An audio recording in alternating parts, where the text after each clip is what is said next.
Auzubillahi minash shaitanir rajim. Bismillahir Rahmanir Rahim. We will continue from ayat number 232 of Surah Al-Baqarah. मेरा गला थोड़ा थोड़ा छिल गया है तो प्लीज बेयर विद मी, मैं थोड़ा सा हल्के बोलूंगा. We will continue from ayat number 230. So if a husband divorces his wife irrevocably, he cannot after that remarry her until after she has married another husband and he has divorced her. In that case, there is no blame on either of them if they reunite, provided they feel that they can keep the limits ordained by Allah. Such are the limits ordained by Allah, which He may explain to those who know. When you divorce women and they are about to fulfill the term of their iddah, either retain them on equitable terms or set them free on equitable terms. But do not retain them to injure them or to take undue advantage. If anyone does that, he wrongs his own soul. Do not treat Allah's signs as a jest, but solemnly rehearse in Allah's favors on you and the fact that He sent down to you the book and the wisdom for your instruction, and fear Allah. And know that Allah is well acquainted with all things.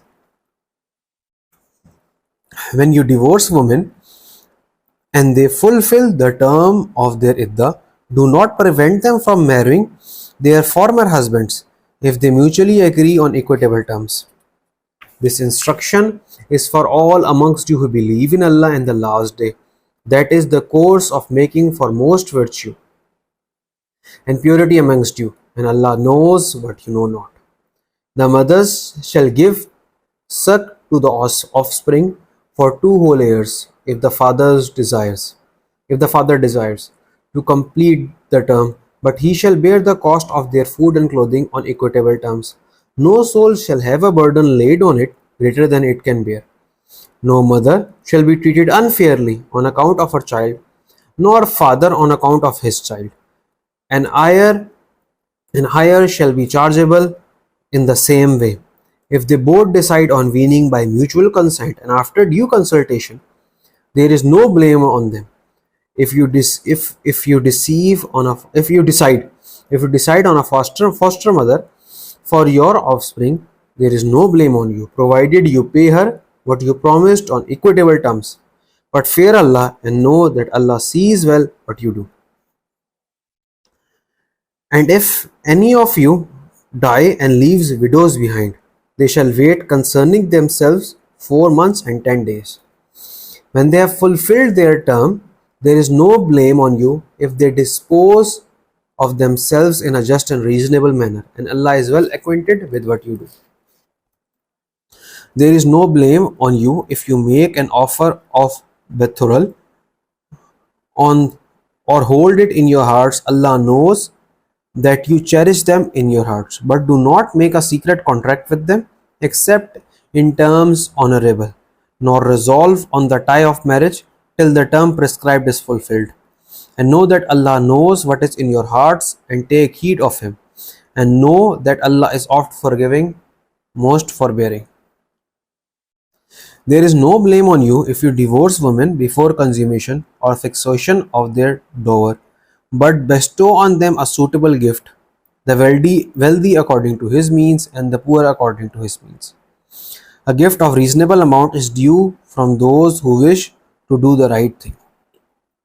And if you divorce them before consummation, but after a fixation of a dower for them, then half of the dower is due to them, unless they remit it, or the man's half is remitted by him in whose hands is the marriage tie. And the remission of the man's half is the nearest to righteousness, and do not forget liberality between yourself, for Allah sees well all that you do. Guard strictly your habit of prayers, especially the middle prayer, and stand before Allah in a devout frame of mind. If you fear an enemy, pray on foot or riding, as may be most convenient. But when you are in security, celebrate Allah's praises in the manner He has taught you, which you knew not before.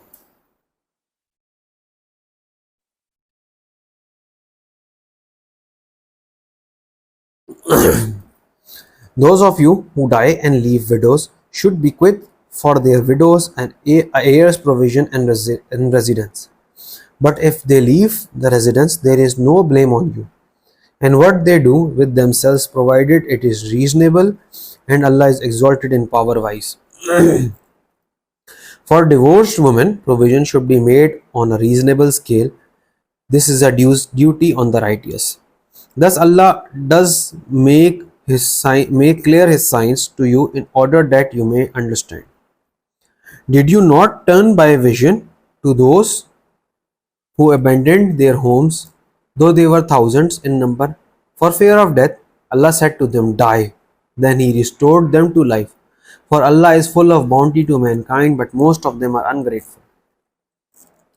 Then fight in the cause of Allah and know that Allah hears and knows all things. Who is he that will loan to Allah a beautiful loan, which Allah will double unto his credits and multiply many times? It is Allah that gives you want or plenty, and Him shall be your return. Have you not turned your vision to the chiefs of children of Israel? Turn your vision का मतलब है क्या तुमने उनको देखा नहीं, उनकी तरफ नहीं देखा? After the time of Moses, they said to the prophet that was among them, Appoint for us a king, that we may fight in the cause of Allah. He said, It is not possible that if you were commanded to fight, that you might not fight. They said, How could we refuse to fight in the cause of Allah, seeing that we turned out of our homes and our families? But when they were commanded to fight, they turned back except a small band among them. But Allah has full knowledge of those who do wrong. Their prophet said to them, Allah has appointed Talut as king over you. They said, How can he exercise authority over us when we are better fitted than he to exercise authority? He is not even gifted with wealth in abundance. अब देखें कि आप पे king अल्लाह ताला की order से king आया तालूत और लोग उनको नहीं माना. क्यों? भाई उसके पास तो पैसा ही नहीं है इतना. He said, Allah has chosen him above you and has gifted him abundantly with knowledge and bodily power. Prowess. Allah grants him his authority to whom He pleases. Allah cares for all and He knows all things. And further, their prophet said to them, A sign of His authority is that there shall come to you the ark of the covenant, with an assurance therein of security from your Lord. And the relics left by the family of Moses and the family of Aaron, Harun, carried by angels, and this is a symbol for you if you indeed have faith.